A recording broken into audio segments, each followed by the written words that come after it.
ఓం సమర్థ సద్గురు సాయినాథ్ మహారాజ్కి జై. ఓం సాయిరామ్. మన బాబా కుటుంబ సభ్యులందరికీ నమస్తే అండి. హాయ్ ఫ్రెండ్స్, మీ అందరిపైన షిరిడి సాయినాథుని ఆశీస్సులు ఉండాలని, మీరు ఎల్లప్పుడూ క్షేమంగా సంతోషంగా ఆరోగ్యంగా ఉండాలని, మీరు అనుకున్న పనులన్నీ నెరవేరాలని మనస్ఫూర్తిగా బాబాగారిని కోరుకుంటున్నానండి. ఇంక ఈరోజు వీడియోలో మన బాబాగారి సందేశం అండి. మన బాబాగారు ఏమంటున్నారంటే, తల్లి, ఈ 3 నెంబర్లలో ఒక నెంబరు తాకమ్మా, రేపు ఉదయాన్నే మంచి శుభవార్త వింటావు తల్లి అని అయితే మన బాబాగారు మనందరి కోసం ఒక మంచి సందేశం తీసుకువచ్చారండి. మరి బాబాగారు చెప్పబోయే ఆ సందేశం ఏమిటో బాబాగారి మాటల్లోనే తెలుసుకుందాం ఫ్రెండ్స్. చిన్న రిక్వెస్ట్ అండి, మన వీడియోస్కి అయితే ఒక చిన్న లైక్ ఇవ్వండి ఫ్రెండ్స్. ఇంకా వీడియోలోకి వెళ్ళిపోదామండి. ముందుగా అయితే ఫస్ట్ నెంబర్ అండి. ఫస్ట్ నెంబరు తాకిన నా బిడ్డ ఎవరైతే ఉన్నారో, తల్లి, నీకోసమే ఉదయాన్నే ఒక మంచి శుభవార్త తీసుకువచ్చానమ్మా. నేను చెప్పే మాటలు విని నీ పనులు ప్రారంభించుకో తల్లి. రోజంతా ఆనందంగా సంతోషంగా గడుపుతావమ్మా. మీద నమ్మకంతో నేను చెప్పేది వినమ్మా. ప్రతిరోజు కూడా నీకు ఏమి కావాలో, నీ కోరిక ఏమిటో నాకు చెబుతూనే ఉన్నావు. నీ ప్రార్థనలు నా మనసు దాకా చేరుతున్నాయమ్మా. నువ్వు కోరినది నేను జరిపిస్తానో లేదో, తీరుస్తానో లేదో అని అనుమానపడుతున్నావు కదమ్మా. నీ మాటలు వింటున్నానో వినకుండా కదలకుండా అలాగే ఉన్నానో అని అనుకుంటున్నావు కదమ్మా. నువ్వు నా బిడ్డవు తల్లి. నువ్వు నాతో కాకుండా ఎవరితో చెప్పుకుంటావమ్మా.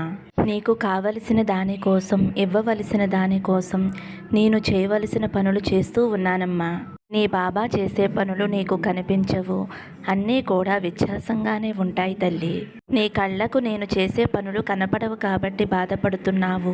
నువ్వు అడిగింది ఇస్తానో లేదో అని. నీకు ఇవ్వవలసిన దానికోసం నేను పనిచేస్తూనే ఉంటాను తల్లి. ఈ నిదానం నువ్వు భరించలేకపోతున్నావమ్మా. కానీ నేను మాత్రం తప్పకుండా నిన్ను నెచ్చిన ఎక్కిస్తాను. నీకు కావలసింది తప్పకుండా ఇచ్చే తీరుతానమ్మా. కానీ నువ్వు నీ మనసులో ఇలా అనుకుంటున్నావు, నా సాయి తండ్రి నా కష్టాన్ని గుర్తిస్తున్నారా లేదా, నా మనసులో బాధ తొలగిస్తారా లేదా, నా బాధను తొలగించే ప్రయత్నంలో ఉన్నారా లేదా అని అనుమానంగా ఉన్నావు కదమ్మా. నువ్వు అస్సలు అనుమానపడవద్దు తల్లి. నీ బాధను తొలగించే ప్రయత్నంలోనే ఉన్నానమ్మా. భవిష్యత్తులో నీకు ఎలాంటి ఆపద కూడా రాకుండా నీకు కాపుదలుగా ఉంటాను తల్లి. నీకు కావలసింది దొరికినప్పుడు తప్పకుండా నాకు ధన్యవాదాలు చెప్పుకుంటావమ్మా. అప్పుడు అన్ని విషయాలకి కూడా పరిష్కారం దొరుకుతుంది. ఇప్పుడు నీకు కావలసింది నీ వెనక జరుగుతుంది. నీకు ఉన్న సమస్యలు, నీకు ఉన్న చిక్కులు తొలగిపోతున్నాయి. నీ సమస్యలు తీర్చడానికే వచ్చాను తల్లి అని చెప్పటానికే వచ్చానమ్మా. నువ్వు ఎప్పుడూ కూడా నన్ను అడిగేది ఒకటే, బాబా నా సమస్యలు తీర్చు, నా కష్టాల నుంచి గట్టెక్కించు, నేను కోరిన కోరికలు తీర్చు బాబా అని అడుగుతున్నావమ్మా. సమాధానం ఇవ్వటం లేదు అని నా మీద నీకు కోపం వస్తుంది కదమ్మా. కానీ నీకు ఒక విషయం తెలుసా తల్లి, నువ్వు ఎప్పుడూ నీకు బదులు ఇస్తూనే ఉన్నాను. నీ మనసు కష్టంలో ఉండటం వలన, బాధలో ఉండటం వలన చేసేది నువ్వు చూడలేకపోతున్నావమ్మా. నీకు కావలసిన పరిష్కారాన్ని నేను ఇస్తూనే ఉంటాను. నువ్వే పట్టించుకోవటం లేదమ్మా. నీ మనసులో ఏదో బాధ, తీరని దిగులు, దాని వలన నీ మనసు గందరగోళంలో పడిపోతుంది. ఆ గందరగోళంలో ఉండటం వలన నేను చేసే శబ్దం వినిపించుకోలేకపోతున్నావు. నేను పిలిచే పిలుపు నువ్వు పట్టించుకోలేకపోతున్నావమ్మా. అంతే తప్ప ప్రతి క్షణమూ కూడా నిన్ను నేను గమనించుకుంటూనే ఉంటాను. నిన్ను పుట్టించిన నీ సాయి తండ్రిని తల్లి నేను. ప్రతి క్షణమూ కూడా నిన్ను కాపాడుకుంటూనే ఉంటానమ్మా. ఇప్పుడు నీ మనసులో బాధ తొలగాలి. నువ్వు కోరుకున్న కోరిక తీరాలి. నిండుగా ఉండాలి. నువ్వు సంతోషంగా ఉండాలి. నీకున్న చిక్కులన్నీ తొలగిపోవాలి. నీవున్న సమస్యల నుండి నువ్వు బయటపడాలి అని నువ్వు కోరుకుంటున్నావమ్మా. అటువంటి శుభవార్త కోసం నువ్వు ఎదురు చూస్తూ ఉంటున్నావు. బాబా తప్పకుండా నాకు సహాయం చేస్తారు అనే నమ్మకంతో ఉన్నావు. నా బిడ్డ ఎంతో జాలిగా అడిగితే నేను ఇవ్వకుండా ఉంటానా తల్లి? నా బిడ్డ ఏది అడిగినా సరే నేను ఇచ్చే తీరుతానమ్మా. నా బిడ్డకి ఎటువంటి ఆపద రాకుండా నేను చూసుకుంటానమ్మా. నీ మనసు నింపి సంతోషపెట్టే శుభవార్త నీ వద్దకు వస్తుంది. నీకు ఎటువంటి సమస్యలు లేకుండా నీ కోరిక తీరుతుందమ్మా. నీ పరీక్షాకాలం ముగిసిపోయింది తల్లి. కొద్దిగా ఓపికగా ఉండమ్మా. నన్ను నమ్మిన నా బిడ్డలని ఎప్పుడూ కూడా నిరాశపరచను తల్లి. సమయంలో నీకు తోడుగా ఉన్నాను అని నువ్వు నమ్మే రోజులు కూడా వస్తాయి తల్లి. నన్ను నమ్మిన వారికి ఎప్పుడూ నేను తోడుగా ఉంటాను.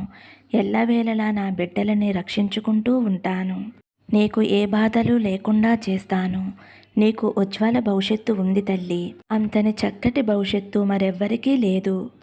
నువ్వు తలుచుకున్న మంచి పని నీకు జరిగే సమయం వచ్చిందమ్మా.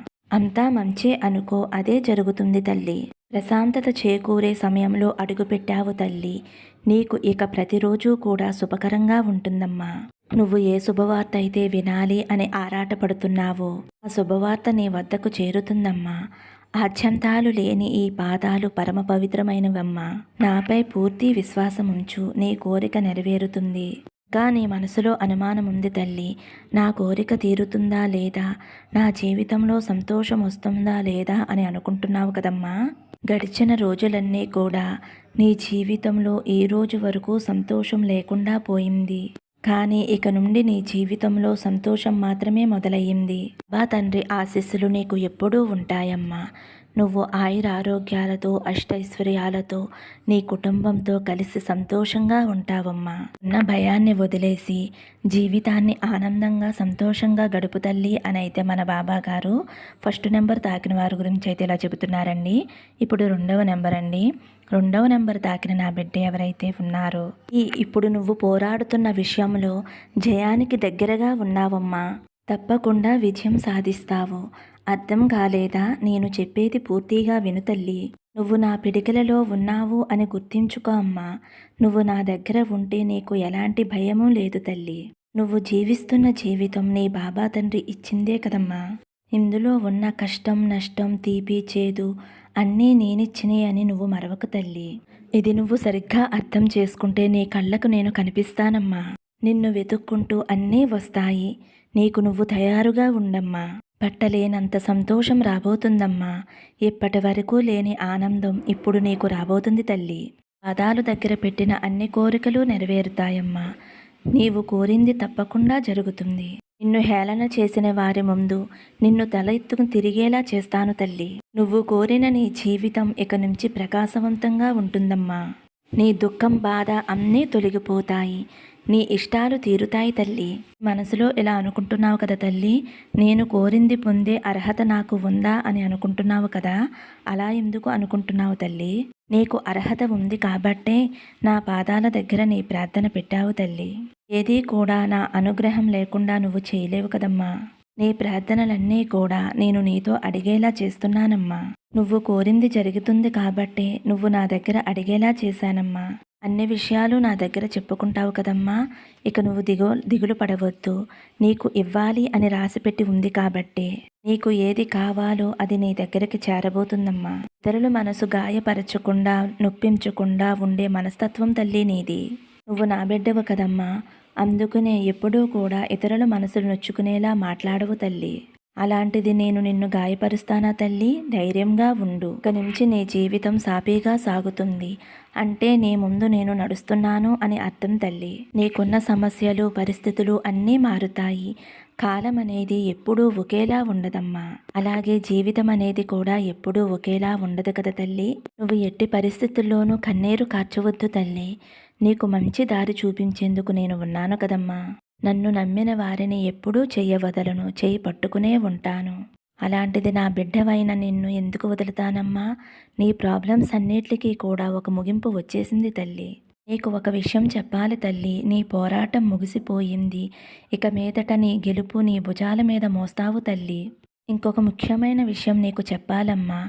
కొన్ని విషయాలను నువ్వు శ్రద్ధగా పాటించాలి. నీ వద్దకు సహాయం కోసం వచ్చినప్పుడు నీకు ఉన్నంతలో వారికి సహాయం చేయి తల్లి. నిన్ను సహాయం అడిగిన వారికి సహాయం చేస్తే నీ కర్మఫలాలన్నీ తొలగిపోతాయి. జాతక దోషాలు తొలగిపోతాయి.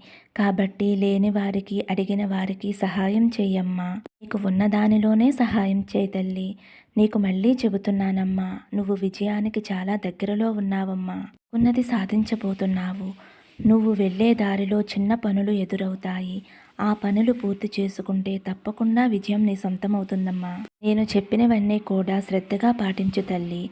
అతి త్వరలో నీకు జయాన్ని విజయాన్ని తప్పకుండా అందిస్తానమ్మా. నమ్మకంతో ఉండు తల్లి. నేను ఏ పని చేసినా అందులో విజయం పొందుతాను అనే నమ్మకంతోటి నా బాబా తండ్రి నాకు సహాయం చేస్తారు అనే నమ్మకంతో ఉండమ్మా. నమ్మకమే కదా తల్లి మనిషిని నడిపించేది.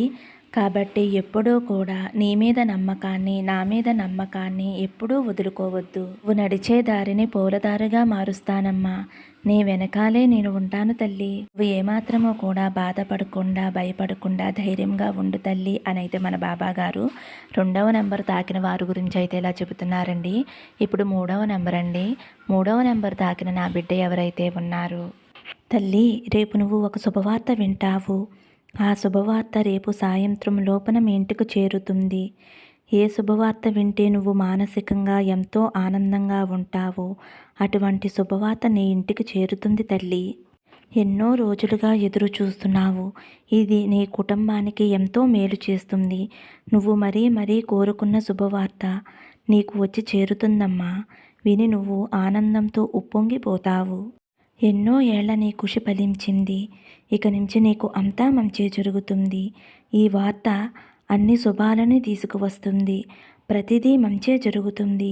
నీ జీవితం ఒక మంచి మార్గంలోకి వెళుతుంది. సంతోషాలు వెల్లివిరుస్తాయి. సమాజంలో గౌరవ మర్యాదలు పెరిగి మీ హోదా పెరుగుతుంది. ఇటువంటి రోజు కోసమే కదా ఎన్నో రోజుల నుంచి ఎదురు చూస్తున్నావు. మానసికమైన ఆనందం వ్యక్తిని ఆరోగ్యవంతులను చేస్తుంది. మనకంటూ ఆరోగ్యం ఉంటే ఏదైనా చేసి మనం అనుకున్న స్థాయికి చేరగలం. ఇప్పటి వరకు నీకు మానసిక ఆందోళన వల్ల ఆరోగ్యం కూడా దెబ్బతింది తల్లి. ఇకపై నీ ఆరోగ్యం కూడా బాగుంటుంది. ధనం లేనిదే ఎవరూ కూడా ఈ సమాజంలో గౌరవించరు. అది నువ్వు అనుభవపూర్వకంగా తెలుసుకున్నావు కూడా. ఆ ధనం నీకు కావలసినంత లభిస్తుందమ్మా. కాబట్టి నీకు గౌరవ మర్యాదలు అధికంగా పెరుగుతాయి. ఎందుకంటే ఈ రోజుల్లో మంచితనం చూసి గౌరవించేవారన్నది ఎవరూ లేరమ్మా.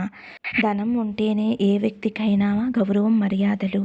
ఇచ్చిన సొమ్మును జాగ్రత్తగా చేసుకుని సమాజంలో గౌరవంగా బ్రతకడానికి అవసరమైనవన్నీ ఏర్పాటు చేసుకోండి. సుఖ సంతోషాలతో జీవించటానికి నీకు మంచి అవకాశం ఇస్తున్నానమ్మా. ఈ అవకాశాన్ని నువ్వు సద్వినియోగం చేసుకో. నువ్వు నీ కుటుంబంతో కలిసి సంతోషంగా ఉంటావు. ఎప్పుడూ నా నామజపం చేస్తూ ఉండు. నా విభూది ధరిస్తూ ఉండు. మీ కుటుంబం ఆయురారోగ్యాలతో అష్టైశ్వర్యాలతో జీవితాంతం ఆనందంగా ఉండాలి అని నా ఆశీస్సులు నీకు అందిస్తున్నాను తల్లి అని అయితే మన బాబాగారు 3వ నెంబర్ తాకిన వారి గురించి అయితే ఇలా చెబుతున్నారండి. ఫ్రెండ్స్, ఈరోజైతే మన బాబాగారు మనందరి కోసం మంచి సందేశం అందించారు కదండి. ఈ సందేశం మీ అందరికీ కూడా నచ్చింది అనుకుంటున్నాను ఫ్రెండ్స్. నచ్చితే కనుక ఒక చిన్న లైక్ ఇవ్వండి. అలాగే ఫస్ట్ టైం చూసేవారైతే మన బాబా భక్తి ఛానల్ తప్పకుండా సబ్స్క్రైబ్ చేసుకుని సపోర్ట్ చేయండి. సర్వే జన సుఖినో భవంతు. సమస్తం సద్గురు సాయినాథార్పణమస్తు. శుభం భవతు. జై సాయిరామ్.